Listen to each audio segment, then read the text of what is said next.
Hello, dear students. Today we are going to study about unit elastic supply, इकाई लोचदार पूर्ति। आज आप इसके बारे में ही सीखेंगे इस वीडियो में कि इकाई लोचदार पूर्ति क्या होती है। प्यारे बच्चों, जब किसी वस्तु की पूर्ति में परिवर्तन ठीक उसी अनुपात में हो जिस अनुपात में उसकी कीमत में परिवर्तन हुआ है, तब ऐसी वस्तु की पूर्ति लोचदार पूर्ति या इकाई लोचदार पूर्ति कहलाती है।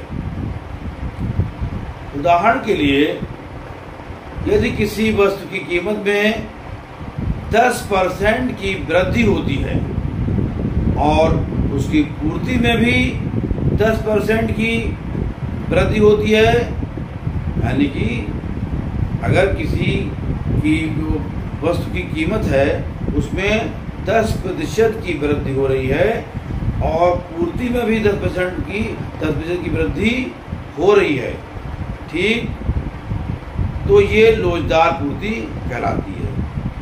मतलब कहने का ये है, यहाँ पर जो इकाई लोचदार पूर्ति क्या है कि जब कीमत में वृद्धि, जितनी वृद्धि कीमत में हो रही है उतनी ही प्रतिशत वृद्धि पूर्ति में हो रही है, तो ये इकाई लोचदार पूर्ति कहलाती है और इसका ES = 1 होता है। यानी कि जो इकाई इलास्टिक सप्लाई = 1। आप अगर ES = 1 है तो समझ लीजिए ये इकाई लोचदार पूर्ति है। यहाँ पर इससे पहले आप जो वीडियो आपने पढ़े उनमें लोचदार पूर्ति, पूर्णतः लोचदार पूर्ति, वहाँ पर ES is greater than 1, ES is lesser than 1, यहाँ पर ES = 1। तो ES = 1 अगर है तो ये इकाई लोचदार पूर्ति है। यानी का मतलब इसका ये है कि जितनी भी कीमत में वृद्धि हो रही है उतनी ही सप्लाई में वृद्धि हो रही है। अब यहाँ पर हम एक ग्राफ के द्वारा इसको समझेंगे कि हमने ग्राफ बनाया, जो OX अक्ष बनाया है, इस जो प्रदर्शित कर रहा है मात्रा पूर्ति यानी क्वांटिटी को प्रदर्शित कर रहा है, और जो OY अक्ष है वो कीमत यानी कि प्राइस को जो है ये प्रदर्शित कर रहा है।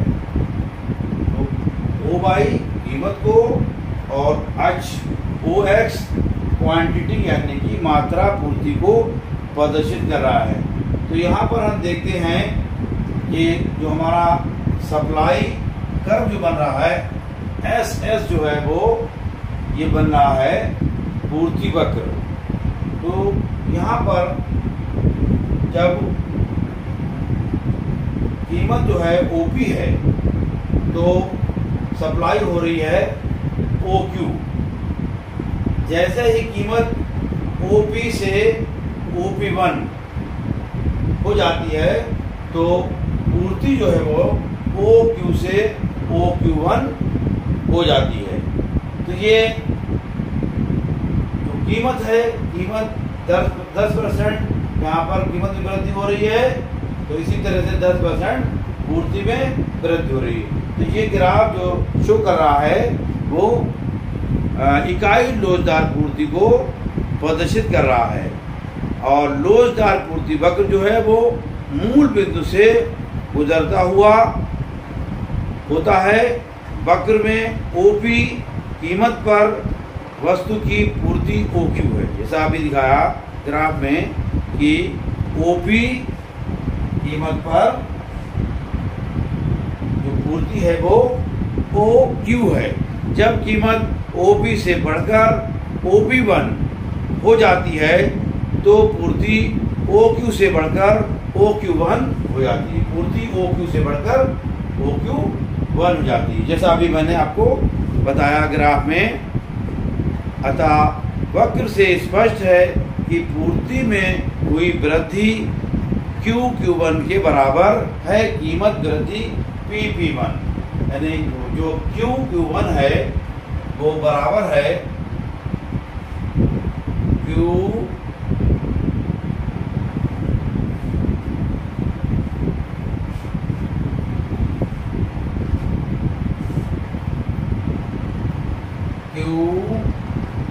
और Q1 बराबर है PP1।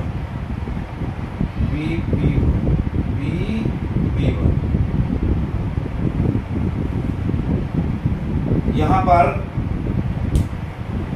QQ1 ये मात्रा पूर्ति और PP1 कीमत, ये दोनों बराबर से इनकी वृद्धि हो रही है। तो यहाँ पर ये कहलाएगी इकाई लोचदार पूर्ति, यूनिट इलास्टिक सप्लाई ES = 1। अब हम एक उदाहरण के द्वारा समझने की कोशिश करेंगे कि ES1 अगर हमारा आ रहा है तो वहाँ पर पूर्ति जो है वो इकाई लोचदार पूर्ति होगी। आपके एग्ज़ाम में भी ऐसे एक सवाल आ जाएगा न्यूमेरिकल की, एक आपको सारणी दे दी जाएगी इस तरह की, और उसमें पूछा जाएगा आपसे कि निम्नलिखित जो पूर्ति तालिका है इसमें पूर्ति लोच इसकी ज्ञात कीजिए। तो हम पूर्ति लोच का सूत्र लगा करके इसमें पूर्ति लोच निकालेंगे। अगर हमारी पूर्ति लोच आती है 1 तो समझ लीजिए यहाँ पर इकाई लोचदार पूर्ति है। तो इसी तरह से हम इसको सॉल्व करेंगे।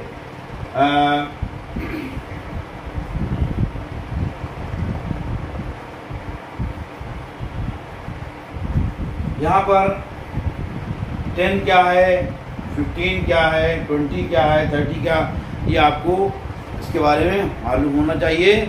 जो आरंभिक कीमत है वो P कितना है, इसमें P दिया हुआ है 10,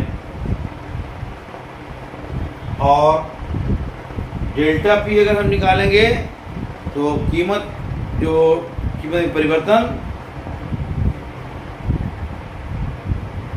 डेल्टा P जो है वो 15 - 10 हो जाएगा। तो 15 - 10 =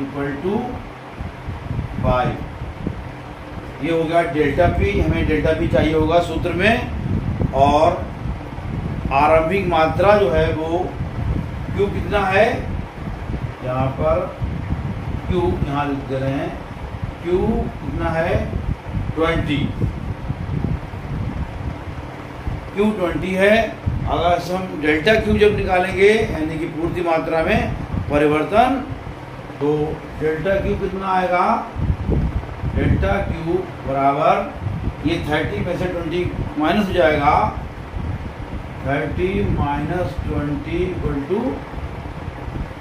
10। तो डेल्टा Q हमें पता चल गया। अब हम पूर्ति की लोच का सूत्र लगाएंगे। पूर्ति की लोच बराबर पूर्ति की मात्रा में आनुपातिक परिवर्तन और अपान कीमत का आनुपातिक परिवर्तन, ये फार्मूला होता है। तो यहाँ पर ES हम कहेंगे इलास्टिसिटी ऑफ सप्लाई, पूर्ति लोच फार्मूला डेल्टा, इसको हम पहले मात्रा परिवर्तन है डेल्टा Q अपान डेल्टा निकल आएगा, डेल्टा Q अपान डेल्टा P इंटू P अपान, ये फार्मूला होता है। ये हम फार्मूले में रख देंगे इनकी वैल्यू, तो हमारा आंसर आएगा यहाँ पर डेल्टा Q कितना है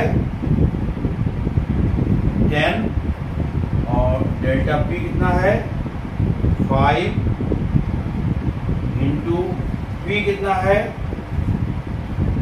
10, और Q कितना है 20। इसको हम सॉल्व कर लेंगे। ये 0 कट गया, 0 कट गया, 5 to the 10। तो यहाँ पर ये 2 और 2 कट जाएगा, तो इक्वल टू कितना आया 1।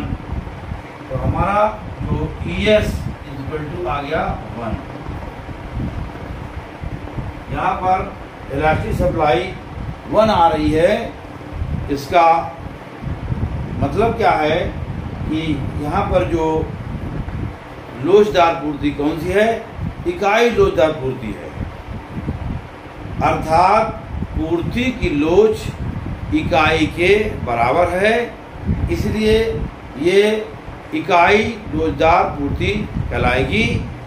Unit elasticity elastic supply. प्यारे बच्चों, उम्मीद है आपके समझ में आ गया होगा टॉपिक, इकाई लोचदार पूर्ति क्लियर हो गया होगा। आज की इस वीडियो में इतना ही। Thank you, take care.